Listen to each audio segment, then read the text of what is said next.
Salam baik buat sahabat channel cerita lucu. Semoga menghibur. Yuk kita mulai ceritanya. Di sebuah pesantren di Lamongan, ada cerita yang sudah menjadi legenda di kalangan santri.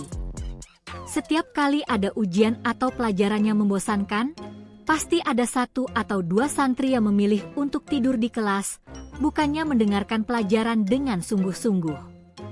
Tentu saja, ini bukan tidur sembarangan. Tidur mereka adalah tidur yang penuh dengan gaya, kreativitas, dan kadang-kadang keanehan yang membuat para pengajarnya bingung dan para teman-temannya tertawa terpingkal-pingkal. Santri bernama Ali adalah salah satu yang paling terkenal dalam hal ini. Ali dikenal sebagai raja tidur di pesantren. Bahkan, jika ada lomba tidur di kelas, dia pasti keluar sebagai juara, meski dia tidak pernah mengikuti ujian atau mempersiapkan pelajaran dengan baik. Keseharian Ali di kelas selalu penuh dengan keajaiban tidur yang bikin orang lain terheran-heran. Suatu pagi yang cerah, seperti biasa, jam pertama pelajaran dimulai. Ustadz Umar, seorang pengajar yang sangat disiplin, mulai masuk ke kelas. Semua santri segera duduk dengan rapi, siap untuk menerima ilmu. Namun, di sudut kelas, Ali sudah duduk dengan mata terpejam, seolah-olah sedang menunggu pelajaran yang bakal bikin dia tidur nyenyak. "Selamat pagi, anak-anak," sapa Ustadz Umar dengan suara lantang. "Hari ini kita akan belajar tentang fikih. Siapa yang sudah siap?" tanyanya, berharap ada yang mengangkat tangan. Tangan yang terangkat hanya satu, dan itu bukan dari santri yang paling pintar. Ternyata tangan itu milik Ali, si raja tidur. Ali dengan penuh percaya diri mengangkat tangan, tetapi dia tidak bisa menahan kantuknya. Ketika Ustadz Umar melihat tangan Ali yang terangkat, dia terkejut dan berkata, "Ali, kamu siap belajar fikih, ya? Atau kamu mau tidur lagi?" Ali membuka matanya sedikit, lalu berkata dengan suara pelan, "Ustadz, saya sudah siap. Saya cuma mau tidur sejenak sebelum memulai pelajaran." Jawabannya membuat seluruh kelas tertawa geli. Namun, Ustadz Umar yang sudah terbiasa dengan kelakuan Ali hanya menggelengkan kepala sambil tersenyum. Kelas dimulai, dan seperti yang diprediksi, Ali segera tenggelam dalam tiduran yang sangat dalam.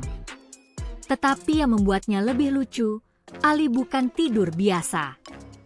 Ali tidur dengan gaya yang sangat kreatif. Kali ini, dia memilih untuk tidur dengan posisi miring, kepala ditopang oleh tangan kanan, sementara tangan kiri diletakkan di atas meja. Hidungnya terjepit antara buku tulis dan meja, dan mulutnya terbuka lebar, seolah-olah sedang bermimpi tentang makanan yang lezat. Tak ada yang bisa menebak apa yang ada dalam mimpinya, tetapi satu hal yang pasti, tidurnya lebih menyita perhatian daripada pelajaran fikih yang sedang diajarkan Ustadz Umar. "Ali! Ali!" Ustadz Umar mencoba membangunkan Ali dengan suara keras. Namun, Ali tetap tak bergerak, seolah-olah dunia sedang tidur bersamanya. Lalu, Ustadz Umar beralih ke santri lain.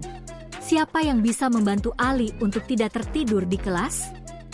Ini bukan waktu untuk tidur.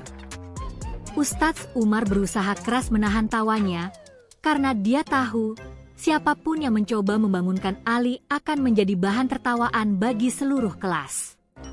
Tak ada yang berhasil membangunkan Ali. Bahkan, santri yang duduk di dekatnya pun, Hasan, hanya bisa geleng-geleng kepala.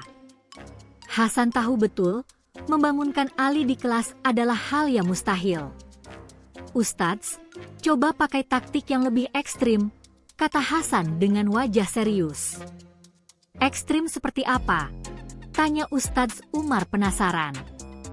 "Pakailah megafone dan berteriak di dekat telinganya," jawab Hasan dengan sangat yakin. "Ah, kamu memang punya ide-ide gila," kata Ustadz Umar sambil tertawa kecil.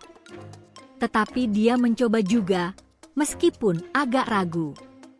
Dengan megafone di tangan, Ustadz Umar berdiri di depan Ali dan berteriak, "Ali, bangun!" Megafone itu mengeluarkan suara yang sangat keras, sehingga seluruh kelas merasa seperti sedang berada di pusat konser musik rock. Semua santri terkejut, termasuk Ali. Tapi anehnya, Ali tidak hanya terbangun, dia juga melakukan gerakan yang tidak diduga siapapun. Ali tiba-tiba bangun, menatap Ustadz Umar dengan mata terbuka lebar, lalu berkata, "Ustadz, ada apa? Kenapa teriak-teriak seperti itu?" "Saya sedang merenung." Semua santri di kelas langsung tertawa terbahak-bahak. Tindakan Ali yang tenang setelah terbangun membuat Ustadz Umar semakin bingung. "Kamu ini, Ali, selalu saja punya cara untuk menghindar dari pelajaran," katanya sambil tertawa. "Tapi, baiklah, kita lanjutkan pelajaran." Namun, cerita tentang Ali dan tiduran kreatifnya di kelas bukanlah satu-satunya cerita lucu di pesantren itu. Ada juga santri bernama Bagus yang memiliki kebiasaan tidur yang unik. Bagus lebih memilih tidur dengan posisi seperti patung. Kadang-kadang, dia tidur dengan tubuh terbalik, atau bahkan tiduran sambil menggantungkan diri di kursi. Para santri lainnya sudah terbiasa dengan gaya tidur Bagus yang aneh, dan mereka seringkali mengabadikan momen tidur Bagus dengan foto-foto lucu. Suatu hari, ketika Ustadz Umar tengah menjelaskan tentang hadis, Bagus duduk di bangkunya dengan posisi tubuh terbalik, kepala tergantung di bawah kursi, dan kaki disandarkan di atas meja. Posisi ini membuat semua orang yang melihatnya terpingkal-pingkal. Ustadz Umar yang melihat Bagus hanya bisa menggelengkan kepala. "Bagus, apa kamu tidak bisa mendengarkan pelajaran tanpa harus berbuat ekstrim seperti itu?" tanya Ustadz Umar dengan setengah bercanda. "Tapi, Ustadz," jawab Bagus dengan santai, "saya justru bisa lebih fokus kalau seperti ini. Kadang-kadang, otak saya lebih cepat menyerap pelajaran ketika saya menggantung begini." "Tapi, Bagus, tidak ada yang bisa mengerti pelajaran fikih jika otaknya terbalik," jawab Ustadz Umar, yang semakin bingung melihat kelakuan para santri yang selalu aneh-aneh itu. Bagus hanya tersenyum lebar, tetap mempertahankan posisi tidur terbaliknya. "Oh, Ustadz, kalian tidak tahu rahasia tidur terbalik. Ini adalah cara baru untuk memperoleh ilmu." Tak lama, kelas mulai riuh rendah, dan Ustadz Umar, yang sudah terlelahkan dengan tingkah pola para santri, akhirnya memutuskan untuk melanjutkan pelajaran tanpa banyak komentar. Namun, satu hal yang pasti, bagi para santri Lamongan, tidur di kelas bukan sekadar kebiasaan. Itu adalah seni, sebuah cara hidup yang penuh dengan kreativitas, kegilaan, dan tentunya, tawa yang tak pernah habis. Setelah kejadian di kelas yang melibatkan Ali dan Bagus, keanehan-keanehan di pesantren Lamongan semakin berlanjut. Ali, dengan gaya tidurnya yang aneh, tetap menjadi pusat perhatian. Tak hanya itu, dia bahkan mulai menciptakan tren tidur yang diikuti oleh santri lainnya. Namun, keanehan yang lebih seru dan konyol datang dari santri lainnya, terutama dari si penjaga tidur, Yudi. Yudi adalah santri yang sangat berbeda dengan Ali atau Bagus. Kalau Ali tidur dengan gaya kreatif, Bagus dengan posisi terbalik, Yudi malah lebih memilih untuk tidur dengan sangat tenang, terlalu tenang sampai-sampai dia seringkali lupa kalau dia sedang berada di kelas. Kadang-kadang, Yudi bisa tidur selama berjam-jam tanpa pernah terganggu, bahkan di tengah-tengah pelajaran yang penting sekali-sekalipun.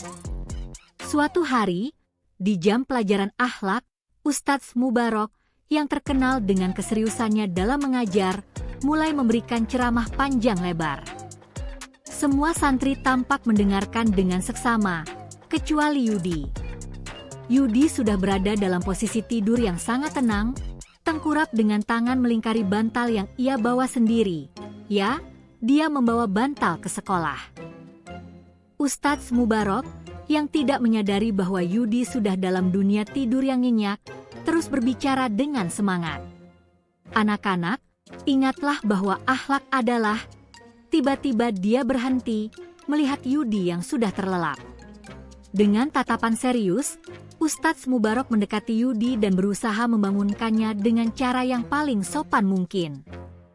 "Yudi, bangunlah. Ustadz sedang memberi pelajaran penting." Namun, Yudi tetap tidak bergerak. Mata tertutup rapat, tubuh terbaring datar, dan nafasnya pun teratur. Saking nyenyaknya tidur Yudi, dia bahkan mendengkur pelan. Keadaan itu membuat seluruh kelas menjadi sangat sunyi, kecuali suara dengkuran Yudi yang sangat terdengar jelas. Santri lain, yang melihat kejadian itu, mulai tertawa pelan. Bagus, yang masih dengan posisi terbalik di meja, menunjuk Yudi dan berbisik kepada Hasan, "Coba deh, pakai trik yang itu, pasti dia bangun." Hasan mengernyitkan dahi. "Trik apa lagi?" "Yang itu, yang dulu pernah dipakai waktu ada lomba, siapa yang paling cepat tidur?" jawab Bagus dengan penuh keyakinan. Trik yang dimaksud adalah trik yang sangat efektif, meski agak konyol. Hasan mengambil sebuah kertas dari meja, menggulungnya dengan rapi, dan kemudian memposisikan dirinya seolah-olah akan meluncurkan kertas itu ke arah Yudi. Semua santri menahan tawa, dan Ustadz Mubarok yang sempat terkejut, akhirnya ikut tersenyum melihat tingkah laku para santri yang semakin tidak terkendali. Dengan penuh kehati-hatian, Hasan melemparkan gulungan kertas itu ke arah Yudi. Kertas itu meluncur dengan cepat dan tepat ke wajah Yudi. "Buung!" Suaranya keras, dan seketika itu Yudi terbangun dengan ekspresi yang sangat bingung. Dia membuka mata lebar-lebar, memandang sekitar, dan kemudian bertanya dengan suara berat, "Ustadz, kita lagi ujian?" Kelas langsung meledak dalam tawa. Ustadz Mubarok pun tak kuasa menahan senyum dan bahkan tertawa terbahak-bahak. "Ujian? Yudi, kita sedang belajar akhlak, bukan ujian," katanya sambil tertawa. Yudi hanya bisa menggaruk kepalanya, sedikit bingung, lalu tertawa sendiri. "Oh, maaf, Ustadz, saya benar-benar lelah semalam." "Ada yang lebih lelah dari tidurmu itu?"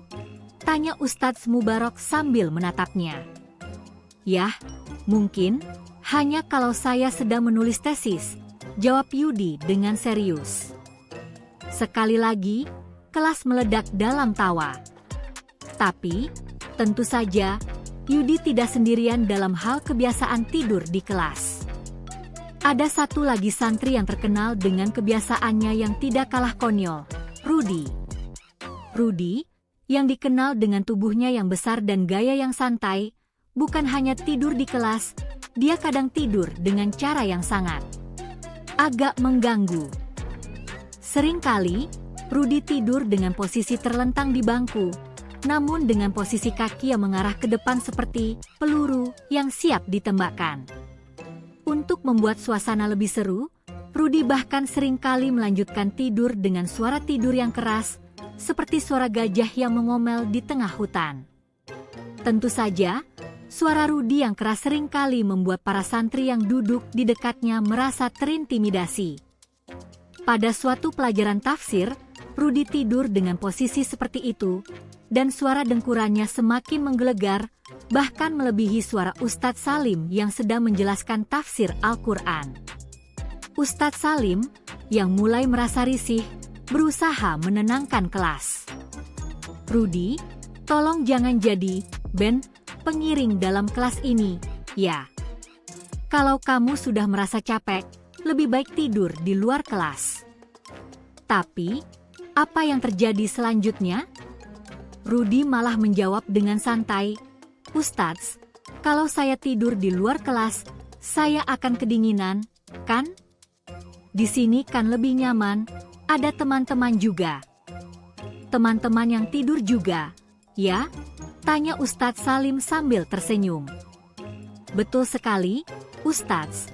Jawab Rudi sambil membuka mata sebentar dan kembali tidur. Begitu cepatnya, seolah-olah Rudi adalah ahli tidur tingkat dewa.